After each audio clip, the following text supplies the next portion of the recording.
कहते हैं जब दिल में कुछ कर गुजरने की चाह हो, हौसले और इरादे बुलंद हों, तो कोई भी कठिन परिस्थिति आपके हौसले को तोड़ नहीं सकती। बस अपने जज्बे को बनाए रखिए। ये इंस्पिरेशनल स्टोरी है श्रीकांत बोला की।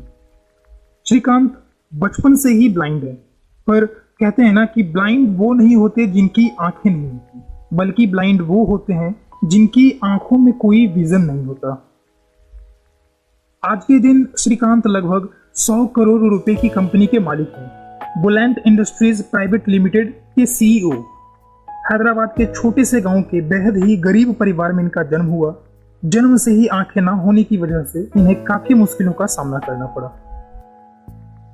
महज 6 साल की उम्र में कई किलोमीटर पैदल चलकर ये स्कूल जाया करते थे। स्कूल इनके गांव से काफी दूर था और बेहद ही जर्जर भरे रास्तों से होकर इन्हें जाना पड़ता था। समाज ने भी इन्हें दरकिनार कर दिया था। वजह थी इनकी गरीबी और इनके परिवार का अशिक्षित होना। इनके रिश्तेदारों और पड़ोसियों ने तो यहाँ तक कहा कि इसे मार दो ताकि जिंदगी भर का बोझ ना बने। एक और शुभचिंतक ने अनाथ आश्रम भेजने की बात कही।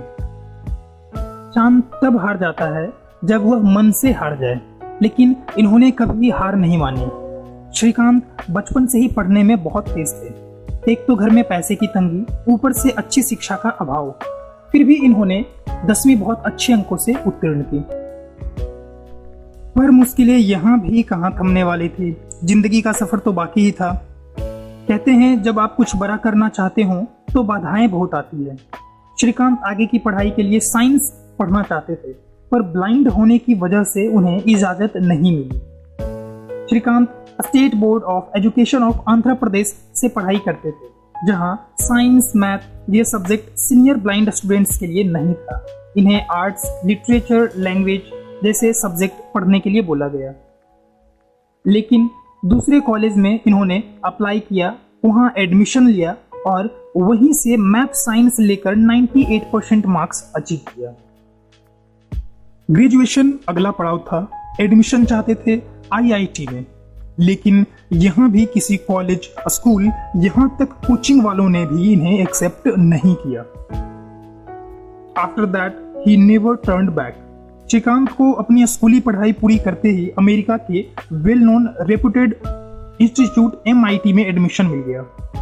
ये देश के पहले ब्लाइंड स्टूडेंट बने जिन्होंने MIT से शिक्षा प्राप्त की। वापस अपने देश लौटने के बाद इन्होंने कंज्यूमर फूड पैकेजिंग कंपनी के नाम से अपनी एक छोटी सी कंपनी स्टार्ट की, और वो भी महज कुछ लोगों के साथ। सबसे बड़ी बात यह थी, इन्होंने काम करने वालों में सबसे पहले आसपास के बेरोजगार लोगों को जोड़ा। इनमें काफी ब्लाइंड लोग भी थे। जब सब अच्छा होना शुरू हुआ, कंपनी रफ्तार पकड़ने लगी, तो दिक्कतें आनी शुरू हुई पैसों। इन्होंने फंडिंग कंपनियों से, बैंकों से फंड लेकर अपनी कंपनी चलाई और इसे एक मुकाम तक पहुंचाया। आज श्रीकांत की कंपनी के तेलंगाना और हैदराबाद में 4 प्लांट हैं, जिसमें हजारों लोग कार्यरत हैं। मजेदार बात यह भी है कि Srikanth Indian national cricket team का भी हिस्सा रह चुके हैं। 31 साल के श्रीकांत को world economic forum young global leaders 2021 का अवार्ड मिला। बॉलीवुड से भी इन्हें कॉल आए कि वो इनके ऊपर बायोपिक बनाना चाहते हैं, जिसमें वेल नोन एक्टर राजकुमार राव इनका लीड रोल प्ले करेंगे। श्रीकांत कहते हैं कि अगर आपको जिंदगी की जंग जीतनी है तो धैर्य बनाकर रखना होगा। जब सारी दुनिया आपसे कहे कि आप कुछ नहीं कर सकते, तब आप उनसे कहें आप सब कुछ कर सकते हैं।